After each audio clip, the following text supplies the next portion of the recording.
kembali di mata pelajaran sejarah Indonesia ya. Bersama kelas 11 IPS 5. Sebelum kita mulai pembelajaran, ya alangkah baiknya diawali dengan berdoa. Ya. Siapa yang ingin memimpin doa? Siap. Sebelum belajar, sebaiknya kita berdoa. Doa dimulai. Doa selesai. Beri salam. Assalamualaikum warahmatullahi wabarakatuh. Waalaikumsalam warahmatullahi wabarakatuh. Ya. Adi Vanessa Udia. Anissa Desiana.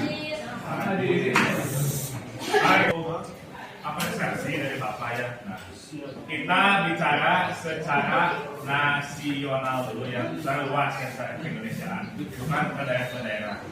Kira-kira apa saja yang kalian tahu ya?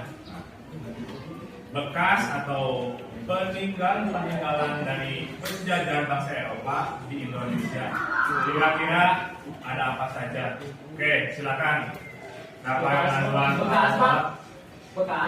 Bekas jadi yang bekas peninggalannya apa saja? Oh, gedung Nirong. Gedung Nirong. Oke, ada apa lagi? Gedung Jadi. Mana Tasya? Kota tua di mana? Di Jakarta ya. Tadi Rafael bilang itu di wilayah sini kan ya. Silakan Tasya bilang di daerah Jakarta. Oke, apa Eka? Gedung sate di mana? Bandung. Di Bandung ya. Gedung sate sekarang fungsinya buat apa? Eka? Apa Pak? Fungsinya buat apa sekarang? Buat ini Bu. Iya Pak. Apa? Ya, ini kantor gubernur ya, gubernur ya. Tapi ke bawah nanti ada siapa? Wali kota atau bupati. Secara langsung ya, ini merupakan struktur pemerintahan hasil dari penjajahan bangsa Eropa di Indonesia. Ini istilah gubernur ya itu dan kita serap dari bahasa asing kan ya. Tadi juga Bapak dengar suara dari Rafael menyebutkan gedung-gedung yang berada di sekitar wilayah Rancaikek gitu kan ya. Jadi apa aja? Rafael kembali lagi? Gedung Nirong. Gedung Nirong sama? Gedung Nirong. Ini oke. Kedengaran ini radio Om Rukmi gitu ya. Baik ya. Nah, sebelum ke sana ya kita lihat dulu tujuan pembelajaran untuk hari ini. Wah, keren banget ya ini. Tapi ya di sini hanya ada 4 poin sebenarnya. Yang pertama, kalian bakal mengidentifikasi dampak-dampak yang dihasilkan dari penjajahan bangsa Eropa Indonesia dengan tepat ya.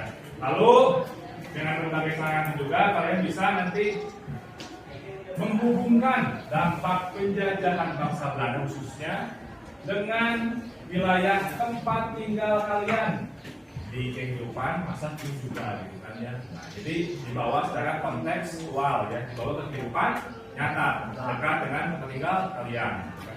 Lalu yang ketiga, nah kalian akan menghasilkan video kunjungan di mana kunjungannya itu ke tempat-tempat yang merupakan dampak penjajahan utamanya bangsa Belanda di wilayah Rancaikek ya. Lalu setelah itu selesai, baru nanti kalian bisa mempresentasikan atau menyajikan ya hasil dari pengambilan video dokumentasi yang tadi kalian sudah lakukan di depan kelasnya. Jelas ya? Jelas. Oke. Untuk mekanisme belajar kita ya, nanti kita bakal menghasilkan video kunjungan ya, dan nanti bakal dipresentasikan. Oke.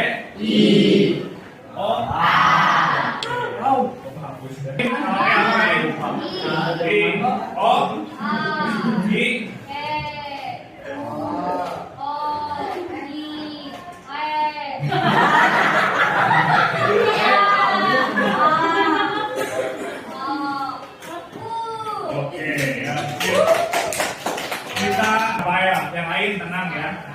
yang gambar orang-orang dulu lagi belajar, tapi itu kan orang-orangnya yang di kalangan kelas atas. Soalnya yang dulu mah kalau mau bisa sekolah teh dari kalangan atas dulu. Oke, kalangan atas yang bisa sekolah di zaman Belanda gitu ya. Nah, ini adalah musik keroncong. Keroncong ada biola, bass letok dan kalau kalian tahu ya, keroncong itu merupakan bukan musik asli Indonesia tapi dari pengenalan Portugis ya. Penentuan pertanyaan mendasar ya. Coba kelompok 1 bagian apa? Kelompok 2. Kelompok 3. Kelompok 4. Kelompok 5. Oke, Jenny ya. Sudah kalian jawab di AKPD kan ya. Nah, jawabannya juga pasti kalian berangkat ya. Dan poin nomor 1 dulu silakan. Ada apa aja kira-kira? Anissa. Oh ya, udah ya Anissa. Silakan. Sedikit dan ditanami pohon pisang. Jika gedung radio neon, kembali disewa menjadi gedung tekstil. Kira-kira kelompok 3 bagaimana konsep videonya?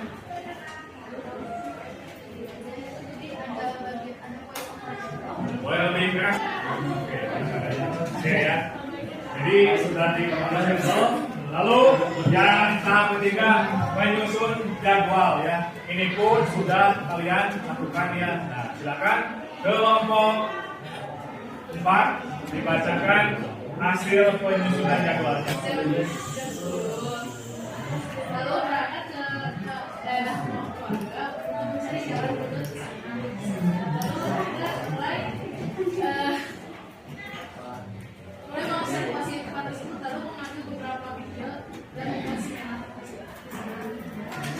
Terima kasih ya. Nah, sekarang kita ke tahap keempat yaitu memonitoring peserta didik. Bapak akan bertanya kepada kalian semua. Apakah kelompok kalian sudah menyelesaikan tugas-tugasnya? Siapkah untuk presentasi? Saatnya sekarang adalah tahapan menguji hasil. Supaya KKPD kalian nanti terisi semua ya di bagian tahap kelima ini ya. Silakan dilihat lagi KKPD-nya ya. Setiap kelompok harus menyimak hasil tangkapan hasil video ini. Tuliskan tuh KKPD ya. Kawan, biar yang halus. Nah, ini kayak ini tuh bentukan dari gedung Miro yang sekarang cukup ini ya, cukup udah gang terurus. Apalagi di sebelah sini, kalau kalian masuk ke sebelah sini, di sini teh banyak sampah itu, banyak limbah, gitu Pak.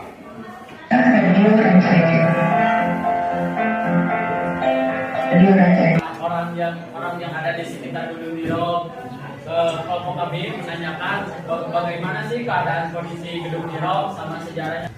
Jalan sebentar sedikit. Kira-kira menurut kelompok 1, adakah hubungan keberadaan gedung Miro dengan keadaan yang saat ini? Jadi, tadi kan gedung Miro merupakan dampak dari sejarah Belanda ya. Jika dikaitkan dengan masa kini, apakah ada hubungannya? Menurut kelompok 1 bagaimana? Kalau menurut kelompok 1 Ya, perwakilannya ya. kalau dikaitkan untuk masa kini ada gitu, sama sejarahnya dari bentukannya juga berbeda ya sama bentukan rumah-rumah yang sekarang, gedung-gedung yang sekarang kan. Kalau sekarang mah gedung-gedung teh apa sih tinggi ya, kalau ini mah beda sama apa sih fondasi si gedungnya kuat, meskipun terbengkalai masih kuat itu, udah ada bocor atau apa. Kalau untuk bisa dipakai buat stasiun radio kemungkinan juga ya. Kalau sekarang udah nggak mengurus, soalnya nggak ada yang mengurus lagi, cuma dijadiin tempat untuk kerja barang tekstil atau besi kayak gitu. Jadi kalau itu mah pemanfaatannya ya paling digunain buat kerja perusahaannya yang nyawa sekarang gedung Miro. penjajahan Belanda ini di zaman kita, program Gedung Riom dengan kehidupan masa kini bagaimana? Kalau sebenarnya sebelum survei ke sini dulu dan lihat foto-foto zaman dulu dia tuh kayak perbedaannya kayak gini, gak terlalu beda jauh sih, cuman jadi lebih kecil wilayah yang ternyata kan wilayah tuh yang di Rasional itu kan wilayahnya gede, luas gitu kan. Yang bedanya tuh sekarang jadi kecil juga karena udah enggak juga kan, jadi banyak yang ada yang bangunan juga. Terus kalau dilihat pas di sana tuh si gedung ini tuh jadi gedung apa disewa gitu, dan sekarang dipakai sama gedung tekstil dan mesin, dan itu kadang-kadang juga suka dipakai buat nikahan juga suka di sini. Bisa dilestarikan ada bisa dijadikan wisata alam, adalah budaya. Terus si bangunannya itu bisa jadi bisa dijadikan pariwisata juga, dan karena ada pariwisata itu keadaan sosial yang ada di sekitar gedung ini itu terpengaruh juga, jadi menaik gitu, menaik kehidupan ekonominya. Tulis mengenai gedung Niro maupun gedung Zeni, apalagi gedung Zeni ini ya, itu sangat terbatas bukan ya. Jikalau kalian melihat di internet, kalian searching Google, gedung Niro itu masih muncul. Nah, gedung Zeni itu hanya segelintir saja, dan itu memang betul adanya ya. Maka dari itu, ini merupakan sejarah lokal di wilayah Kancak. Ada 3. Silakan langsung dijawab saja ya. Silakan. 1, 2, 3 ya. Ini semua ada. Silakan langsung dijawab saja. Tadi ini penjajahan bidang budaya, dampak bidang ekonomi, dan ini yang tadi terakhir dijelaskan oleh teman-teman semua ya, tentang tempat bersejarah yang hasil kunjungan itu hubungannya sama ini bagaimana ya. Silakan aparat yang keras apa ya suaranya gede lebih bagus. Jadi kesimpulan dari pembelajaran itu, jadi kita bisa lebih tahu tentang sejarah bangunan itu dampak dari penjajahan Belanda ke negara kita itu, bisa belajar dari kejadian sejarah itu, bisa belajar buat terbaik lagi masa depannya. Jadi lebih tahu Khususnya di wilayah Kancak. Ya, oke. Terima kasih kesimpulannya. Nah, lalu setelah kesimpulan terakhir ini refleksi, kira-kira apa saja hambatan atau rintangan-rintangan yang kalian hadapi selama membuat tugas proyek ini. Singkat, padat, jelas. Silakan siapa yang mencoba. Oke, Natasha, Putri, silakan. Kalau aku yang di gedung ini yang di Rom juga susah banget, orang-orangnya tuh nggak pada mau di kamera gitu. Apalagi kalau pas ditanya tuh Pak izin ini nggak mau, jadi kayak bukan orang sini, saya mah baru pindah, kayak semua yang ditanya tuh kayak baru pindah gitu, gak ada asal-asalan. Jadi kesulitan saat mencari sumber, terutama saat wawancara ya. Ada lagi? Apa Pak? Oke, so apa guys ya? Kalau saya udah ada mah kan ada dari sana mah lama-lama, tapi ya orangnya jangan susah. Oh, aksesnya ya, yang di tengah sawah gitu kan. Ya. Saya begini. Sebenarnya putus sekarang ya. Terima kasih kelas 11 IPS 5 atas tugas proyek kunjungan ke tempat bersejarah, terutama dampak dari penjajahan Belanda di wilayah Treke ya. Dan kita akan masuk ke masa pergerakan nasional ya. Sampai jumpa di minggu depan ya. Mudah-mudahan semuanya dalam keadaan sehat walafiat. Dan yang hari ini belum bisa hadir bisa mengikuti pembelajaran sebagaimana mestinya. Oke ya. Nanti itu tugas evaluasinya ulangi bisa dikirimkan ke grup WA ya. Oke, silakan bisa ditutup. Kita belajar, kabarnya kita berdoa, beralih dalam hati dimulai. Assalamualaikum